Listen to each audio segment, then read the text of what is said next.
Well, joining me now is Liberal MP Tim Wilson to discuss some of the day's issues. Tim Wilson, good morning to you. Thanks for joining us. So if we are to be believed with the news outside of the G7 in Biarritz in France overnight that the trade war appears to be cooling, we might have been told this before, but are you buying it? Well, only time will tell, Peter, but I think everybody would welcome a cooling in the trade tensions between the United States and China. United States is Australia's largest investor. China is our biggest export market. What we need is those countries to be able to get along, but critically so that companies can invest with confidence to grow jobs here and around the world, and hopefully see lifts in rising wages as well. Well, China is our largest trading partner, and there have been some comments that have been attributed to Xi Jinping overnight, suggesting that it is bad news, not just for China, but also for world markets. But do you think the reasons for Donald Trump taking that hardline approach in the first place were legitimate? Well, ultimately, any US president has to act in their national interest, and if he believes he was doing that, then it's legitimate.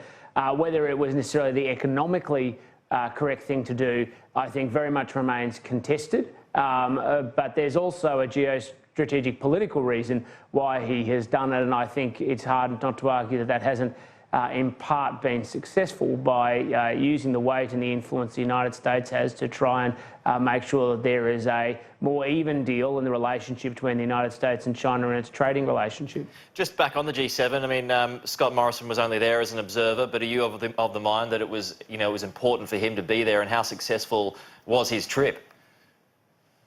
I do think it's important for Australian Prime Ministers to be at these meetings of world leaders, particularly the G7. He went with a very clear agenda around some of the activity related to online social media, and that as a global challenge is rising, and he's been at the forefront of that, so I think it's been enormously successful. But it's just an opportune moment for our Prime Minister to be able to meet directly, face-to-face, particularly with many of the new leaders, and we've obviously got, since the last major Leaders World Summit, we've got Boris Johnson now being Prime Minister of the United Kingdom.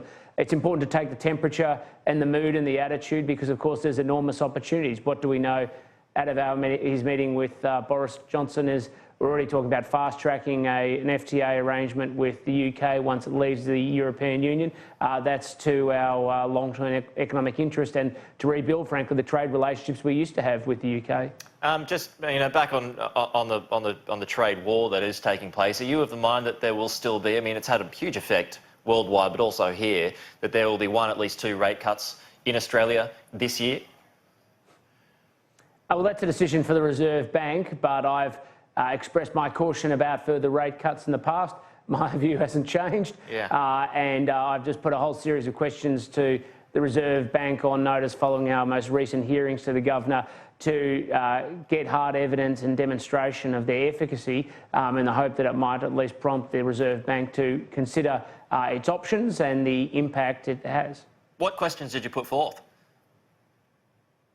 Mostly questions around different modelling and data sets that exist as the basis for making decisions, and particularly around the change in the behaviour based on their own research in the past, from the increasing number of older Australians and them being dependent on interest-bearing deposits as a basis for some of their income, to looking at what the impact and the modelling impact there is related to interest rate cuts, and whether people paying off principal and interest off their mortgage, which is a lot of people, whether they're actually seeing any flow through, and therefore whether that's reducing the efficacy of interest rate cuts. The Treasurer has been out. Monetary policy, isn't it exciting? Yeah, well, I'm going to continue on that. The Treasurer has been out and about over the last 24 hours or so. He's asking for ways in which the business community can increase productivity. But what are your thoughts on the negativity that has come out of that since then from the business community, suggesting, well, their duty is to the shareholders?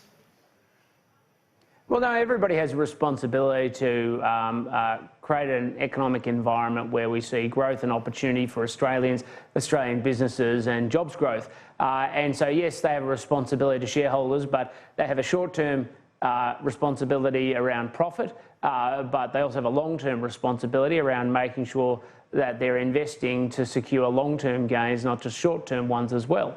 And that's where I think a lot of the discussion the Treasury is rightly focusing on is what are we doing to invest in long-term investment in productivity enhancing investments which will improve the economic circumstance of Australia in the short, the medium and the long term. This is more a state issue, I think, but would you think the government should be looking at potentially reductions in stamp duty?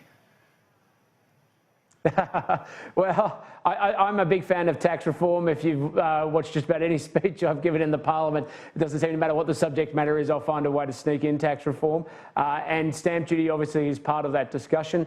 But ultimately, if we're going to try and address the challenges between the federal and the state government, how much everybody's raising and who's spending what, then it's got to be taken holistically, and that's a much bigger conversation than one I'm going to announce on Sky News today. Right, yeah, well, I mean, there's a few winners in this. Mostly, you know, housing becomes more affordable, but I guess, you know, there's a loser in that the state government doesn't get much taxes, but then people have got more money to spend. And then it goes into the economy and boom, away we go. Well, you also, I mean, I have my reservations about stamp duty, particularly because it inhibits people making big life decisions, particularly related to housing, either upgrading or downgrading their housing stock, because most people, the houses they need were reflective of their circumstances or time of life, and sometimes it can keep people stuck in larger homes longer than they need to. But yes, there can be a revenue impact, but you know, there are other ways to deal with it, and of course we've seen the ACT, where I am at the moment, has looked at reforming away from stamp duty towards broad-based land tax as an alternative option. All of these things in the world of theory are wonderful, but they also have to enter the political reality. All right, well, let's move away from economics just to finish up. Let's talk about corruption, Tim Wilson. I mean, everyone saw what happened at ICAC yesterday out of Sydney. I mean, I'm just wondering if you believe well, how shocked you might have been at that, and if you believe that donation laws need to be looked at and need to be changed. Well, I wasn't shocked because it's the New South Wales division of the Labor Party and they don't exactly have an unblemished record. But the issue around donations, we have mechanisms of transparency at a federal level. We obviously have a discussion around a National Integrity Commission being introduced in Canberra. We're just working through that calmly and methodically. I think that's a sensible way forward. Do you believe there's too much influence? What, from the particular individual? From various communities that can get involved in politics. I mean, is this part of what needs to be looked at? Well, in a democracy, you actually want people to be involved with politics. My criticism is rarely that too many people are involved. I'd like to see more people involved. The question is what their motivations are, and that's why we have transparency mechanisms to make sure that if people are motivated by something other than the public interest, that's clear. And they do that, and that's where the focus should be. All right, I'm going to talk more economics with Phil Corey coming up, but right now I want to thank Tim Wilson, Liberal MP, for joining us. Appreciate your time this morning. Thanks very much for joining us. Thanks for having me.